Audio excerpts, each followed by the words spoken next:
મહેસાણા જિલ્લામાં તરભ ગામના વાળીનાથ ધામમાં નવીન શિવાલય પ્રાણ પ્રતિષ્ઠા મહોત્સવના ત્રીજા દિવસે 1100 કુંડી યજ્ઞનો વિધિવત પ્રારંભ થયો છે, જેમાં 15,000 કરતાં વધુ શિવભક્તો આ યજ્ઞમાં 51 લાખથી વધુ આહુતિ આપી વર્લ્ડ રેકોર્ડ સ્થાપશે।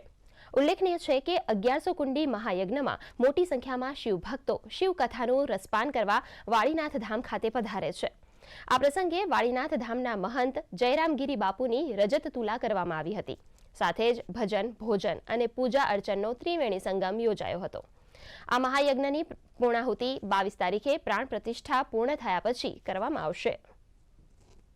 શિવજી ભગવાનનો સૌથી મોટો યજ્ઞ કે એ અત્યુત્તર મહાયજ્ઞ છે।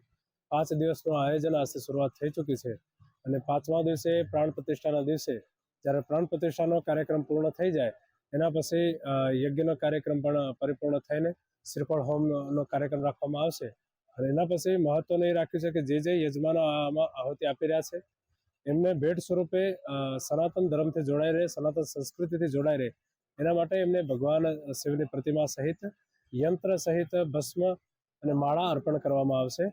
બધા સેવા કરીએ છીએ, કોઈને કોઈ તકલીફ હોય એ બધું હાજર રહેવાનું। બધા અમારા બધા કેટલા માણસો છે સેવામાં। દાદાનું ધામ સાહેબ સોમનાથ મંદિર છે, એમનાથી બીજો નંબર આપણું દાદાનું મંદિર વાળીનાથનું મંદિર આવે છે।